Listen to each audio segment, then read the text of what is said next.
नमस्कार मंडळी. रामकृष्ण हरी. मंडळी, एक छानशी गोष्ट वाचनामध्ये आली आणि म्हणून असं वाटलं की व्हिडिओ बनवा. बऱ्याच दिवसांनी व्हिडिओच्या माध्यमातून मी आपल्याला भेटत आहे. तर एक अतिशय सुंदर गोष्ट, अध्यात्म आणि या गोष्टी जेव्हा आपण त्याचा अभ्यास करतो किंवा वाचन करतो, तेव्हा असं वाटतं की हे अध्यात्म आणि हे फार जड आहे. परब्रह्म, निर्गुण, सगुण या गोष्टी आणि हे शब्द ऐकूनच आपल्याला त्या अध्यात्माबद्दल असं वाटतं की नको, it is not our cup of T. पण वाचन करत असताना अशीच एक गोष्ट माझ्या लक्षात आली की देवाने कशाप्रकारे अध्यात्मातली एक अतिशय किचकट संकल्पना, जिचं नाव आहे माया, ही माया नावाची संकल्पना कशाप्रकारे नारदांना समजावून सांगितली, तर त्या संदर्भातली ही गोष्ट आहे. तर एकदा काय झालं की आपल्याला माहिती आहे, नारद मुनी हे सतत भगवंताच्या स्मरणामध्ये असायचे, नारायण नारायण सतत म्हणायचे आणि तपश्चर्या ही त्यांची चालू असायची. तर असेच अनेक वर्षाची तपश्चर्या केल्यानंतर नारदांना असं वाटलं की आता मला मायेचं पूर्ण ज्ञान झालेलं आहे बरं का.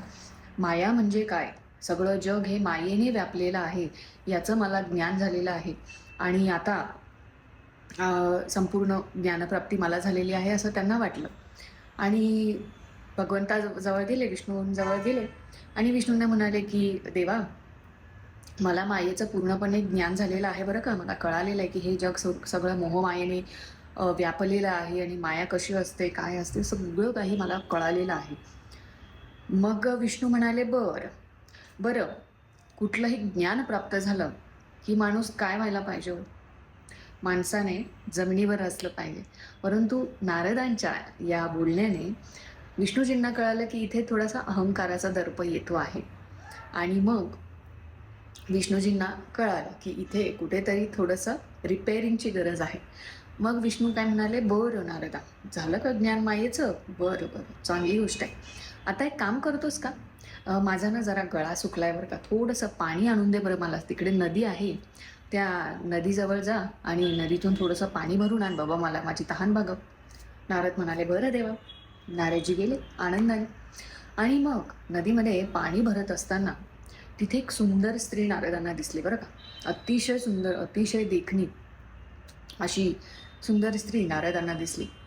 आणि मग काय, नारद त्या ठिकाणी त्या स्त्रीच्या मोहामध्ये मोहित झाले आणि त्या इतके मोहित झाले की मग त्यांनी त्या स्त्रीशी विवाह केला. त्या स्त्रीशी विवाह करून मग पुढे ते संसार करू लागले आणि त्या माध्यमातून मग पुढे त्यांचं कुटुंब विस्तार झाला, त्यांना मुलं झाली आणि ते त्या सगळ्या मायेमध्ये, म्हणजे त्या मोहामध्ये इतके गुरफटले आणि त्यांना विसर पडला सगळ्या गोष्टींचा. म्हणजे ते एक पिता झाले, पती झाले, घर चालवणारे जो गृहस्थ आहे, असे गृहस्थ जीवन ते व्यतीत करायला लागले. अनेक वर्ष गेले, अनेक वर्ष गेले आणि मग अचानक एक दिवस खूप जोरदार वारा आला. वादळ, वारा, पाऊस अतिशय जोरदार आणि त्यामध्ये नारदांचं जे काही संपूर्ण घर होतं, कुटुंब होतं त्यांचं, ते सगळं वाहून गेलं. सगळे माणसं, त्यांची पत्नी, मुलं सगळे वाहून गेले. आणि मग बिचारे नारद महाराज एकटेच राहिले आणि डोक्याला हात लावून रडायला लागले की हे काय झालं, माझं सगळं नष्ट झालं, वाहून गेलं, आता मला कोणी सोबती नाही, असं म्हणून नारद बिचारे रडत होते.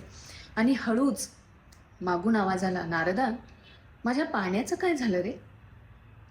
नारदांनी मागे बघितलं तर साक्षात भगवान विष्णू उभे. आणि मग त्यावेळी नारदांचं लक्षात आलं की ही सगळी विष्णूजींची माया होती. म्हणजे आपल्याला खरी माया, मायेमध्ये गुरफटले ते. आणि ही माया समजून सांगण्यासाठी कशी असते, नारदांना वाटलं की झालं मला मायेचं ज्ञान आणि आता काही मी मायेमध्ये गुरफटत नाही. परंतु विष्णूजींनी अशा प्रकारे माया कशा प्रकारे आपल्यावरती न कळत प्रभाव टाकत असते याचं उदाहरणासहित उदाहरण नारदांना दाखवून दिलं. आणि ही गोष्ट मला आपल्याशी खूप रिलेटेबल वाटली बरं का. का तर आपण सुद्धा आपल्या दैनंदिन जीवनामध्ये अनेक गोष्टींमध्ये गुंतलेलो असतो आणि ही एक प्रकारे सगळं काही आहे ती मायाच आहे, मोह आहे हा सगळा. आणि या मायेमध्ये, मोहामध्ये आपण अशा प्रकारे गुंतून जातो की आपल्याला खऱ्या परब्रह्माची आठवण राहत नाही. आपल्याला जेव्हा गरज असते तेव्हा आपल्याला देव आठवतो आणि मग त्यावेळी जर आपण जर कायम आपली सत्सद विवेक बुद्धी, आपल्या अंतरंगामधले विष्णू म्हणजे आपली विवेक बुद्धी जर जागृत ठेवली कायम सतत, तर मला वाटतं या मायेचा पाश आपल्याला काही प्रमाणात आपल्यामध्ये सुद्धा कमी करता येईल. आणि आपल्यामधला हा विवेकरूपी विष्णू आपण कायम जागृत ठेवला पाहिजे. तर अशा प्रकारे ही अशी सुंदरशी गोष्ट, अगदी सोप्या शब्दामध्ये मांडलेली सोपी गोष्ट, पण अर्थ किती सुंदर तिचा. तर असा आपणही प्रयत्न करूया, आपल्यामधला विवेक कायम जागृत ठेवूया आणि या मायेच्या पाशातून मुक्त होऊन खरा परब्रह्म शोधण्याचा प्रयत्न आपण नक्कीच करूया. विचार करा.